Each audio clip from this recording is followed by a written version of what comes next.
کہاں پہ تھا جب سینٹ میں ان کی اکثریت تھی اور آپ ان کی اکثریت؟ سر اس وقت ان کا اکثریت نہیں تھا, میرا اکثریت تھا. میرا اکثریت تھا جیسے 2000 سینٹ نہیں سینٹ میں میرا اکثریت تھا اور ہے, آج بھی ہے. اور میں شہباز شریف صاحب کا بہت شکر گزار ہوں کہ اپنا پارٹی کا صدر ہوتے ہوئے وہ میرا اکثریت کو مانتے ہوئے ایک بڑا اچھا ماحول میں سینٹ چل رہا ہے. اور ہم نے بھی کبھی اس بات پہ اعتراض یا کچھ کوشش نہیں کیا. جہاں ہمارا اکثریت نہیں ہے ہم اس قسم کا کوشش کبھی نہیں کر سکتے. تو I hope that satisfies your question. آپ نے بہت اچھا سوال کیا علی وزیر صاحب کے بارے میں. علی وزیر صاحب اس صوبہ سے سابق قبائلی علاقے سے ایک سٹنگ ایم این اے ہیں جو سندھ میں پریزن میں آج تک ہے. پہلے دن سے جب علی وزیر صاحب مشکل میں تھے تب سے لے کے میں ہر فورم پہ ہر سطح پہ اس کے ساتھی کے لیے آواز اٹھاتا رہا ہوں. آگے جا کے بھی یہی میرا ارادہ ہے.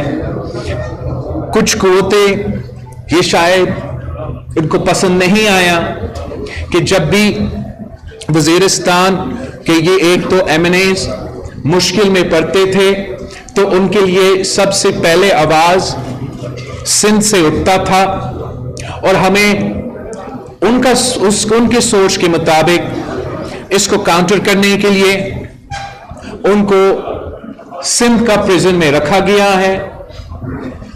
جو پہلا کیس کیا گیا تھا میں نے خود لائر بھیجا علی وزیر صاحب کے لیے. جو بھی جیل میں سہولت مل سکتے ہیں علی وزیر صاحب کو دیا جا رہا ہے.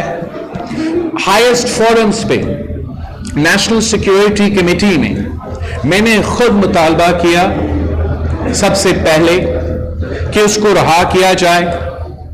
ایک کیس میں بیل ملا ہے, مجھے بتایا گیا ہے کہ اور کیسز ہے, تو وہ کیسز سب جوڈس ہیں, اور جب تک جوڈیشری سے جیسے پہلے کیس میں بیل ملا جب تک ان سے اس قسم کا کوئی فیصلہ نہیں آتا ہے میں کوئی غیر جمہوری بندہ نہیں ہوں.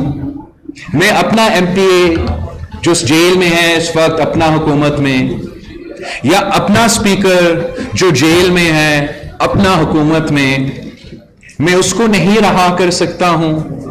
تو ایسے کیسے جادو ہے میرے پاس جس سے ہم علی وزیر کو, میں کیوں نہیں چاہوں گا کہ وہ رہا نہ ہو. اس نے اتنے قربانیاں دی ہیں, اس کے خاندان نے اتنے قربانی دی ہیں دہشت گردی میں. اگر کسی وجہ سے کہیں جو جذباتی ہوا ہے ہم سمجھتے ہیں کہ معافی دینا چاہیے, مگر کوئی تک نہیں بنتا کہ ممبر پارلیمان کا وہ ممبر کے حصہ نہ بن سکے, بجٹ کا حصہ نہ بن سکے. لیگل پروسیس چل رہا ہے, لیگل پروسیس کو ہمیں اپنانا چاہیے.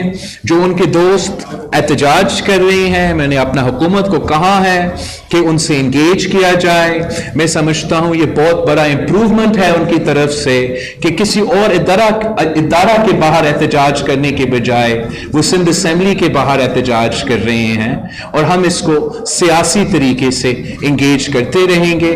اور ہم سے کوئی غیر سیاسی یا غیر جمہوری ایکسپیکٹیشنز نہ آپ رکھ سکتے ہیں نہ میرے اپنے رکھ سکتے. سب کا مشکور ہوں, علاوہ کا بالخصوص میڈیا کے تمام بھائیوں کا بہت مشکور ہوں. شکریہ. Thank you so much.